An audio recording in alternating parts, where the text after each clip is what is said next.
Cette deuxième table ronde, elle va s'intéresser, donc vous l'avez compris, on a commencé à en parler avec Jacques Bourget, innovation et numérique. On va en savoir un petit peu plus sur ce nouveau site, notamment à Saint-Hermine, donc, que vous lancez. L'innovation chez Enicam, on va commencer tout de suite, là aussi, c'est un peu votre cœur de métier quand même. Vous êtes créateur de lunettes pour sportifs, c'est ça ? Voilà, c'est ça. Bonsoir à toutes et à tous. Je suis Florian Boisseau, j'ai créé la marque Enicam il y a 4 ans, une marque de lunettes de sport adaptables à la vue, voilà, qui équipe les sportifs, qu'ils soient triathlètes, cyclistes, coureurs à pied et même skippers. Du coup, on a eu la chance d'accompagner 3 skippers pour le Vendée Globe. Et on veut des noms. Oui, bien sûr. Alors du coup, vous allez pouvoir retrouver nos lunettes sur le nez de Manuel Cousin, du bateau Coup de Pouce, de Sébastien Simon du groupe Dubreuil, qui vient de battre même le record du monde de distance. Donc une journée, c'est ça, oui. Et peut-être, entre autres. Et du coup, Louis Burton aussi qui porte nos équipements. Donc c'est une belle reconnaissance de tout le travail et de l'innovation de ces équipements pour les sportifs. Alors comment vous vous êtes lancé justement dans ce secteur très, très précis ? Qu'est-ce qui a fait qu'aujourd'hui vous êtes donc concepteur de ces lunettes à la pointe de l'innovation ? Alors mon histoire, elle est assez simple. Je suis ancien cycliste de haut niveau. J'ai eu la chance d'étudier dans le sport-études de La Roche-sur-Yon, au CREF, pendant plusieurs années. Donc j'ai parcouru toutes les plus grandes courses cyclistes amateurs en France et en Europe. Et suite à cette petite carrière, je me suis orienté sur des études d'opticien. Et en travaillant en magasin traditionnel, beaucoup de clients, d'amis me demandaient des lunettes de sport adaptées à la vue, ce qui est actuellement, avant Enicam en tout cas, difficile à trouver. Et un jour, un monsieur est venu dans le magasin, m'a demandé une paire de lunettes, puis un jeune retraité qui venait de s'acheter un beau vélo, un bel équipement. Et par chance, ce monsieur était mon papa. Et donc, je me suis mis à travailler, à réfléchir et à réaliser une première paire de lunettes qui lui a beaucoup plu, qui a beaucoup plu à ses amis. Et du coup, suite à ça, je me suis lancé dans la conception de lunettes de sport, voilà, pour plus précisément les cyclistes, mais finalement, ça touche tous les sports outdoor. Alors, pour ceux qui n'y connaissent pas forcément grand-chose, quelle est la différence entre des lunettes véritablement pour sportifs, ou en tout cas, ou même athlètes de haut niveau, et des lunettes classiques ? Alors, la différence, et c'est là l'innovation, c'est que du coup, les modèles sont beaucoup plus galbés, protègent du vent, protègent beaucoup plus qu'une paire de lunettes traditionnelles. L'avantage de Enicam, c'est qu'elles sont adaptables à la vue, puisque des lunettes de sport, on en trouve un petit peu partout. Chez nous, on les met à la vue pour toutes les corrections, et ça aussi, c'est une innovation, puisqu'on ne se limite pas à des faibles corrections comme existent déjà sur le marché. Nous, on essaye d'aller sur des très fortes corrections, même une très forte myopie. Quelqu'un qui malheureusement a des gros soucis de vue a la possibilité de s'équiper comme un professionnel avec un beau modèle. Du coup, on prend le risque de l'innovation, on prend le risque de l'adaptation de ce sportif. Donc ouais, c'est vraiment ça le projet. Qu'est-ce que ça a impliqué ? Est-ce qu'il a fallu créer de nouvelles machines ? Il a fallu créer déjà des modèles. Ça, c'est déjà une belle étape. On a une collection de 6 modèles actuellement, qu'ils soient adultes ou enfants ou petits visages. Du coup, on est les seuls, par exemple, sur le marché, même mondial, je pense, à proposer des lunettes enfants adaptées à la vue pour toutes les corrections. Il a fallu créer des modèles, donc créer des machines pour pouvoir découper nos masques nous-mêmes, pour éviter le maximum d'intermédiaires. Et du coup, voilà, donc là, il y a une grosse recherche et développement sur ça, ouais, avec des tout petits budgets, puisque c'est une jeune start-up. Et cette section recherche-développement, ça s'est fait en interne ? Ah oui, complètement, c'est moi qui ai tout fait. Ah oui, c'est vraiment en interne.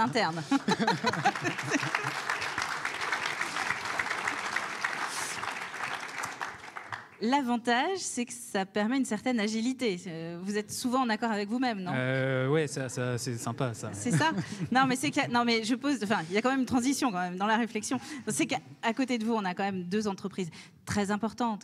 Est-ce qu'on arrive à avoir la même agilité quand on est sur des très grosses structures comme Cavac, comme le groupe Liebo, comme on l'est chez Unicam? Alors, en tout cas, c'est pas moi qui ai tout fait chez Biofib Isolation avec mes petits bras musclés, contrairement à Florian. Mais bon, on sait être agile et réactif quand même. Mais bon, c'est effectivement, on fait appel à des compétences un petit peu plus importantes et mixées, c'est sûr. Mais moi, je vais rebondir sur ce que vous avez dit, madame, de MMA, parce que vous avez dit qu'effectivement, il fallait que les patrons soient très impliqués, et donc je réponds oui, bien sûr. Alors, on n'est pas tout seul, mais si on ne fixe pas quand même, Oui. en tant que patron, si on n'est pas au cœur de ces réflexions, voire si on n'est pas au cœur de la vision, ça marche moins bien. Donc, le rôle du patron, votre rôle à toutes et tous, il est absolument essentiel dans l'innovation, mais plus que crucial. Vous avez été au cœur du projet de cette nouvelle usine à Saint-Hermine? Oui, oui, j'ai été au cœur du projet. Donc ça remonte quand même, l'histoire remonte à peu près 14-15 ans. Effectivement, c'est une innovation de rupture parce que à l'époque, il ne se faisait plus du tout de chanvre en Vendée depuis des décennies. C'était à l'époque des cordages, etc. Enfin, le chanvre. Et donc, l'idée a été de réintroduire cette plante chanvre dans les assolements parce qu'elle est parée de toutes les vertus, c'est-à-dire que dans le chanvre, tout se transforme, tout se valorise. C'est une plante écologique qui n'a pas besoin de produits phytosanitaires, qui stocke du carbone. 1 hectare de chanvre stocke à peu près 15 tonnes de carbone par an, donc renouvelable, l'équivalent d'un hectare de forêt. Donc c'est effectivement une plante de ce point de vue-là qui a énormément de vertus. Et donc l'idée était d'introduire le chanvre, de le transformer en produit d'isolation à l'instar d'une laine de roche ou d'une laine de verre en termes de présentation, et donc d'en faire un produit d'isolation donc biosourcé, dont nous sommes au fil des années devenus le leader français sur le plan des produits biosourcés d'origine agricole. Mais effectivement, oui, ça a été le fruit d'un travail collectif qui n'a pas été simple. Mais la notion d'engagement du top management est effectivement déterminante parce qu'autrement, il pourrait y avoir vite voire même un découragement si effectivement il n'y a pas ça. Et est-ce que, comme pour l'entreprise de Florian, il a fallu inventer de nouvelles machines? Ah oui, alors on est vraiment parti. Déjà, il fallait se réapproprier la culture du chanvre, donc déjà pour commencer à la produire. Et puis après, effectivement, on avait plutôt une usine prototype. Il fallait également avoir toute la culture industrielle qu'un groupe comme Liebo avait historiquement. Nous, on ne l'avait pas forcément. Et puis, c'est surtout pouvoir ensuite vendre le produit et donc avoir le bon maillage commercial sur le terrain et embarquer les artisans, les prescripteurs, les architectes, etc. Ce qui ne se fait pas non plus d'un coup de baguette magique. Donc là, c'était vraiment une innovation à tous les stades de la démarche. Bruno Léger, comment on fait pour déterminer les priorités d'investissement quand on parle justement technologie, innovation, quand on est dans un grand groupe comme Liebo? Il y a des revues, de projets. Il y a des revues de projets et on en parle évidemment avec les actionnaires sur des projets très très coûteux et sur lesquels il y a des gros investissements. Mais il y a des revues de projets, et il y a qui remontent au sein des entreprises, au sein des filiales, puis à la direction générale du groupe, avec que ce soit de l'innovation, des nouvelles usines, de la capacité, évidemment les investissements RSE. On parlait de production d'électricité, je ne l'ai pas dit tout à l'heure, mais nous, cette année, on investit 6 millions d'euros pour produire de l'électricité. Bon, voilà, c'est revenu évidemment à mon niveau. Et puis il y a surtout la volonté, c'est-à-dire que il y a la volonté de produire de l'électricité, ça fait partie des 5 priorités, et donc chacun doit arriver avec son projet, qui sur son toit, qui sur le nouveau bâtiment, etc. Et puis tout ça est consolidé au niveau du groupe. Aujourd'hui, vous travaillez encore sur ce nouveau site de Saint-Hermine, ou vous êtes déjà sur un chantier suivant? Alors, sur la décarbonation, celui-là va nous occuper encore un paquet de temps. Bon. Parce qu'il y a plein d'évolutions, c'est ce qu'on a vu. Non, mais parce qu'il faut déjà le démarrer. Bon, mais après, on est sur toutes les autres questions d'innovation, de nouveaux produits, de produits éco-conçus. Donc, il y a énormément de projets en cours. Chez Enicam, quels sont les développements maintenant envisagés? Est-ce que on réfléchit aux gammes suivantes de lunettes, ou est-ce qu'il y a encore des développements qui sont possibles dans l'innovation autour de ces lunettes pour sportifs? Alors, moi, je suis spécialisé dans les lunettes de cycliste, puisque c'est mon sport de prédilection. Mais on a tous les autres sports. Tout à l'heure, j'étais en rendez-vous avec des tireurs au fusil. Pourquoi pas les équiper, mais aussi des sportifs. Je pense aux sportifs en saut à la perche, par exemple. Lorsqu'on a besoin de lunettes, on fait comment pour faire ça? C'est des disciplines peu communes. Complètement, mais l'idée de base, c'est de pouvoir répondre aux besoins d'un sportif de très haut niveau, d'un champion olympique, d'un champion du monde, de plaire à ce sportif tant sur l'image de la marque que sur le produit, pour ensuite plaire à tout le monde, puisque si on lui plaît à lui, sportif de très haut niveau, je sais qu'on plaira au plus grand nombre. Et on a du coup dans notre réseau d'ambassadeurs plusieurs champions du monde, des médailles olympiques, qui nous font des retours, et ça, c'est la plus belle des réussites. C'est eux vos porte-paroles?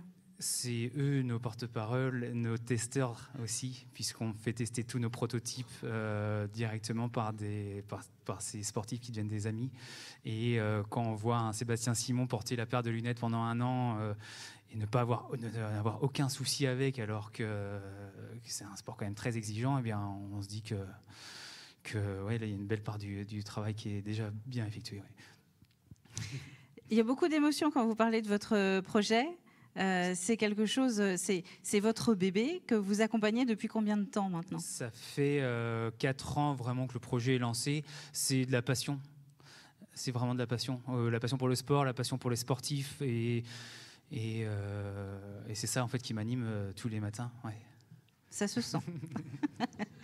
Quand on revient, Jacques, sur donc, une grosse structure comme Cavac, comment vous réussissez aussi à embarquer quand même l'ensemble des collaborateurs dans cette aventure de l'innovation?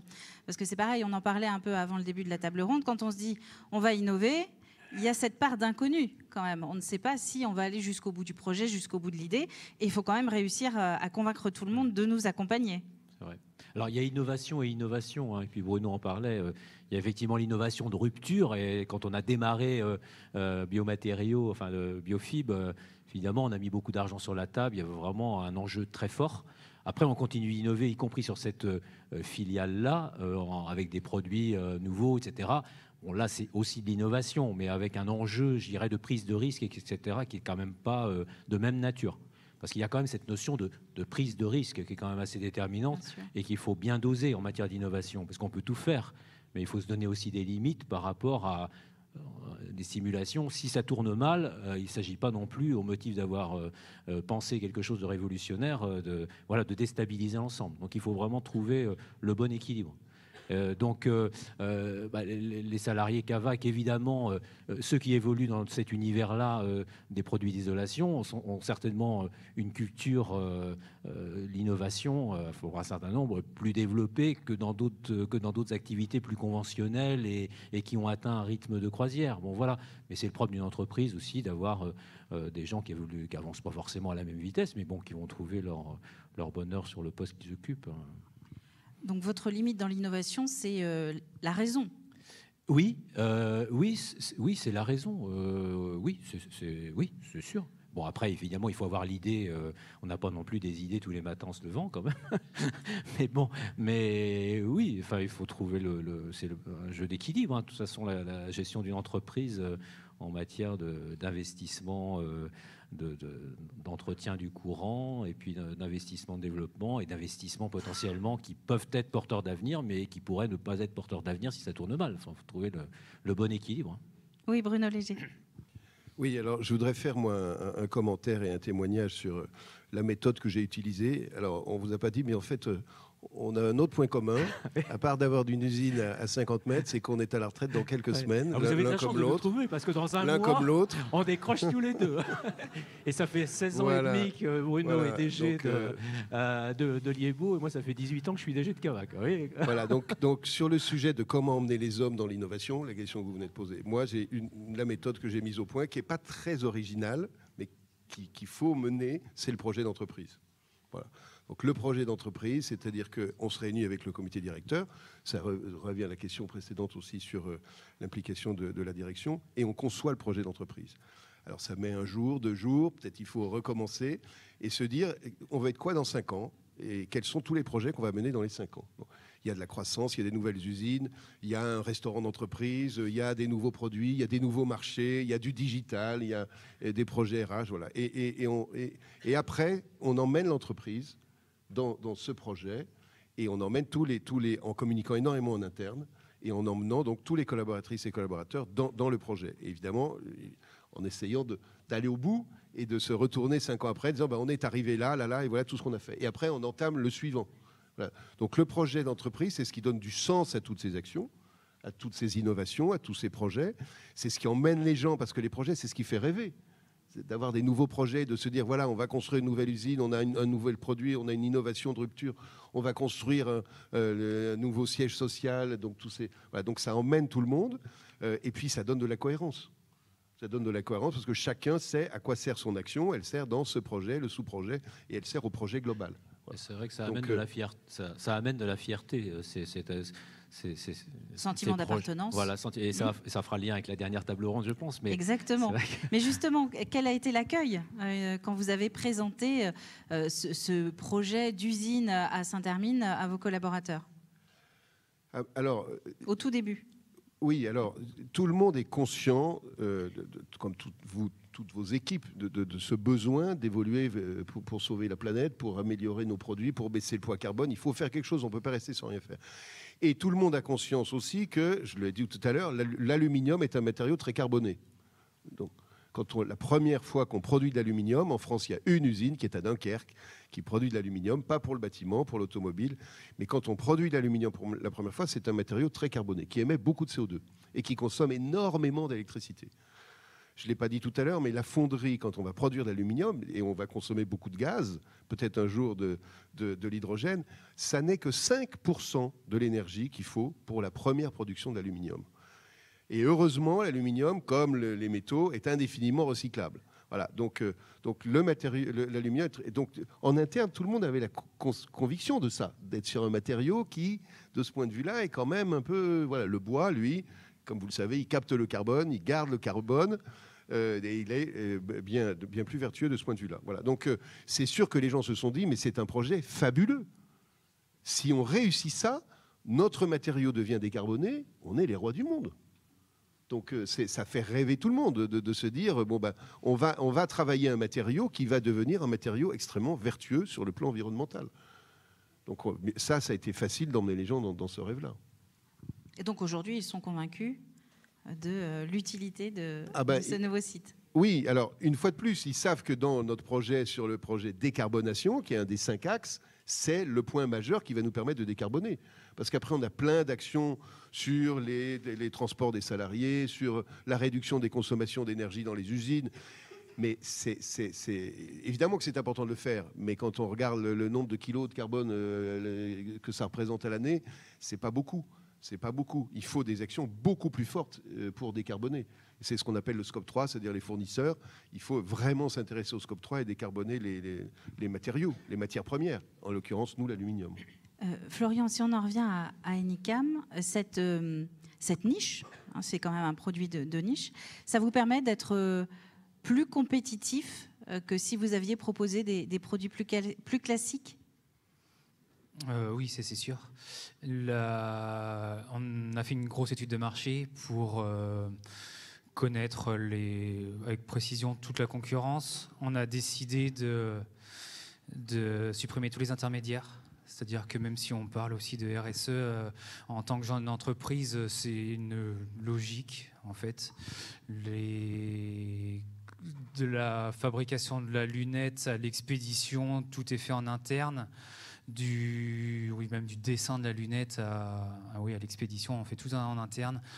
Même nos cartons d'expédition sont fabriqués à 1 kilomètre de chez nous. On fait travailler le maximum d'entreprises locales. Mais quand je dis local, c'est ultra local. J'ai la chance d'être basé dans la ville de Chantonnay et on a quand même un écosystème qui est quand même assez important d'entreprises et une entraide assez forte.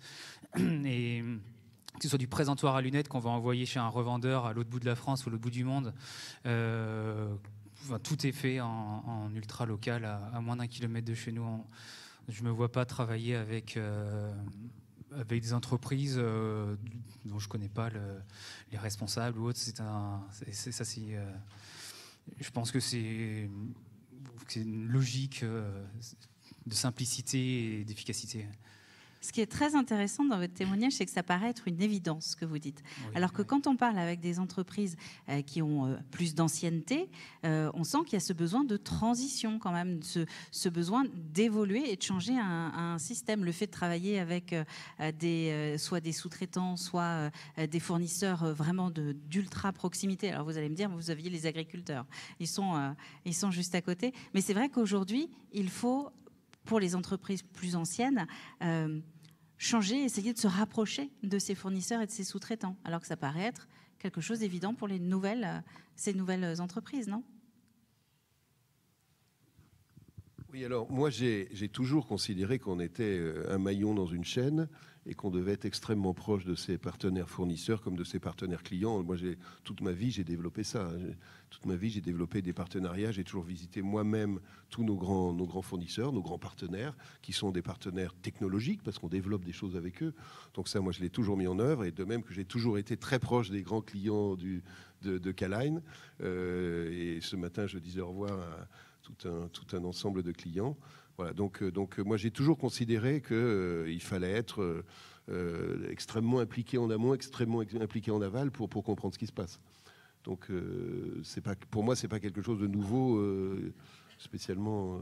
C'est comme ça que ça doit être. On va passer à la conclusion. Et pour cette conclusion, je vais inviter Didier Fèvre, qui doit être quelque part par là, voilà, à nous rejoindre. Ah, les applaudissements. Merci. Didier, qu'est-ce que vous avez retenu de ces échanges autour de l'innovation ? Bonsoir à toutes et à tous. Ça fonctionne, je ne sais pas. Si, non, pas du tout. Ah. J'ai porté la voix. Merci. Tout d'abord, c'est inspirant, bien sûr, je vais reprendre le terme, et aspirant aussi, parce que on vous écoute avec passion. Mais d'abord, avant de parler de l'innovation, il y a d'abord une idée. Suite à de l'observation, suite à de la curiosité, à de la compétence. Écouter les fournisseurs aussi, quelle que soit la taille de l'entreprise, et bien connaître son marché quand on veut innover. Mais à partir de chaque innovation, il y a d'abord, donc, moi, ce que j'ai retenu, une idée. Ensuite, l'innovation, c'est du risque aussi. On est dans une zone de risque. Qui amène de l'agilité, qui amène aussi cette envie d'oser pour développer aussi un marché. Créer les conditions de cette innovation avec le top management, avec un sens à donner, quelle que soit la taille aussi de l'entreprise, pour emmener l'ensemble des collaborateurs, y compris dans tous les niveaux, dans toutes les strates de l'entreprise. De la volonté, de la passion, un cadre. Et puis, quel que soit l'âge du capitaine, on peut toujours innover, même si vous êtes à quelques jours du départ pour d'autres aventures. Mais quel que soit, en effet, l'âge de l'entreprise, il y a toujours cette volonté d'innover, et c'est aussi la pérennité de l'entreprise. Mais bien connaître son marché, bien connaître aussi son environnement, être curieux, avoir les compétences dans l'entreprise pour créer des conditions d'une innovation permanente ou d'évolution permanente, parce qu'il y a innovation et évolution. En tous les cas, bravo aux jeunes chefs d'entreprise, parce que je pense que ce sont des témoignages qui, dans un contexte difficile, nous donnent beaucoup de positivité, justement, aujourd'hui. Encore bravo. Oui, on est aussi dans un rôle d'accompagnement. On écoute, on regarde. Il faut aussi que les collaborateurs du Crédit Mutuel Océan, et là je reprends les mots de notre directeur général, Jean-Pierre Morin, il faut qu'on accompagne toutes les transitions. Donc les innovations sont dans les entreprises. Il faut que chaque collaboratrice et collaborateur écoute le chef d'entreprise pour capter justement ces évolutions qui sont normales dans la vie d'une entreprise. Donc après, il y a l'accompagnement bancaire classique avec des solutions de financement quand c'est possible. Quand ce n'est pas possible, il faut savoir aussi dire non aux chefs d'entreprise. Mais on est dans un rôle d'accompagnement parce qu'on est une banque tournée vers le territoire. Et je pense qu'on fait partie aussi d'un maillon. Hein. On n'est pas tout seul à financer, on n'est pas tout seul à accompagner, à conseiller. Mais en tous les cas, on joue ce rôle de banque régionale de proximité. Merci Didier. Merci.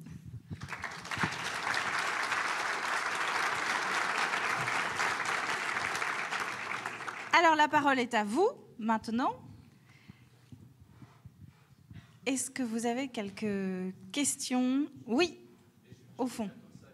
Vous ne voulez pas tenter le micro? C'est plutôt pour Florian. Quels sont le partenariat avec les producteurs de verre? Parce que finalement, votre lunette, qui est le cadre, il est donc particulier. Est-ce qu'il y a eu des difficultés techniques avec des Essilor ou autres? Alors nous, on travaille exclusivement avec la marque Zeiss, qui est le leader mondial de l'optique de précision, qui est du très haut de gamme, comme peut l'être Essilor également. L'avantage, c'est que ce sont des verres qui sont fabriqués à Fougères, à côté de Rennes, donc on reste encore sur du local. Ils ont pour concevoir la paire de lunettes de sport, donc on est sur des lunettes masques, donc il n'y a pas un verre et un autre, c'est vraiment un masque complet.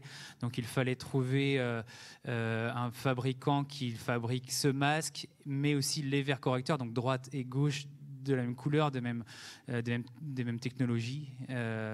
Et donc, du coup, ce leader mondial Zeiss a réussi complètement à faire ça, puisqu'ils ont une filiale en Italie qui peut réaliser le masque et les verres correcteurs de la même couleur. Donc c'était quand même pas mal de recherches. L'avantage, c'est qu'en travaillant précédemment dans les magasins d'optique, j'avais déjà connaissance de beaucoup de marques, de procédés de fabrication, en visitant des usines également. Et donc ça s'est fait assez naturellement de cette façon-là. Ouais.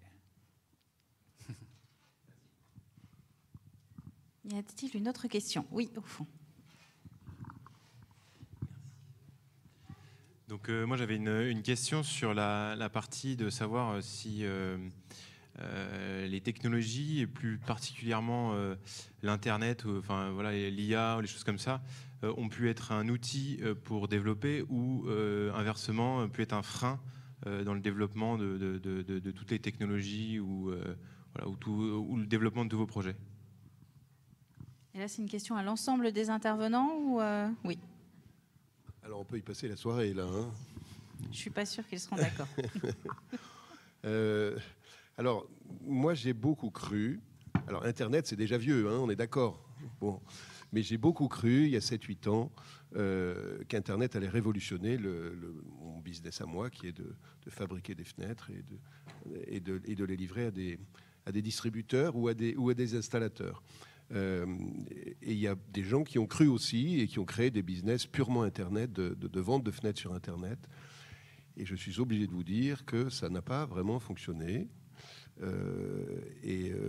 La meilleure preuve qui est très triste et grave, et je pense que mon ami qui est là le sait, c'est que l'acteur majeur de ça, de la vente de fenêtres sur Internet, a déposé le bilan il y a 10 jours. 300 emplois. Voilà, donc il s'appelle Mister Menuiserie. Voilà, donc voilà, typiquement, on a énormément cru qu'Internet allait totalement bouleverser notre business model. Je ne vais pas vous raconter tout ce qu'on a fait, mais on a fait plein d'initiatives, y compris avec nos clients pour ça. Et pour l'instant, ma conclusion à moi, peut-être parce que je suis pas très jeune et que je vais partir à la retraite, mais ma conclusion, c'est que pour réussir, il faut un bon produit et un bon installateur. Après, tout le reste, c'est pas ça qui va sauver ou qui va vraiment développer. Il faut rester sur la base, le produit, l'installateur, puisque nous, on vend des produits pour installer, évidemment, dans des maisons, dans des immeubles, dans des... Voilà, donc voilà, typiquement, après, je peux vous citer d'autres exemples qui ont marché, mais en tout cas, moi, j'ai beaucoup cru qu'Internet allait totalement bouleverser notre business model. Et là, on vient de tomber sur des nouvelles qui ne sont pas terribles du tout. Et ça a fait réagir Florian. Et du coup, moi sur Internet, il n'y aurait pas Anycam, je pense, puisque la marque a commencé à se commercialiser exclusivement en ligne. Mais ça a ses limites, et ça c'est sûr, puisque une paire de lunettes, tout le monde dans la salle, je pense, aime l'essayer en magasin. Donc ça a débuté sur Internet, puis des revendeurs, des magasins de cycles et des opticiens se sont intéressés aux produits. Et donc, il a fallu très vite réagir en créant du coup une offre pour tous ces clients revendeurs. Et donc, maintenant, on a à peu près, on va bientôt atteindre les 200 magasins revendeurs. Donc, on a commencé par Internet, on est toujours en vente sur Internet, mais on a également tout un réseau de magasins revendeurs. Et Internet. Alors pourquoi commencer par Internet? Tout simplement pour rendre tout ça accessible à tous, qu'on soit dans une grande ville où on a beaucoup de revendeurs ou isolé en campagne, on peut trouver nos lunettes facilement. Ouais. Des revendeurs, on en a en Vendée? Oh, il y en a partout dans le Grand Ouest, ouais. Oui, Jacques. Alors c'est un autre exemple, un peu comme Bruno, qui est malheureusement pas très encourageant, mais je pense que tous les univers produits ne se valent pas en matière de vente par Internet, mais c'est vrai que nous, on avait également, c'était un peu innovant aussi en la matière, puisqu'on avait initié un site de vente en ligne de viande, Terre de Viande, par Internet. Donc la logistique était plutôt bien rodée, hein. La marchandise, elle arrivait en parfait état au domicile des gens, sur toute la France. Mais par contre, on n'a pas réussi à trouver le business model rentable, en ce sens que le coût du dernier kilomètre reste quand même très élevé. Et sauf à augmenter les prix de manière déraisonnable et donc à ne pas pouvoir se développer, on a fini par abdiquer. Donc voilà. Mais bon, c'est tout ça pour dire que je pense que tous les univers ne se valent pas, puisqu'on voit bien qu'il y a quand même aussi des réussites en matière de site internet, hein.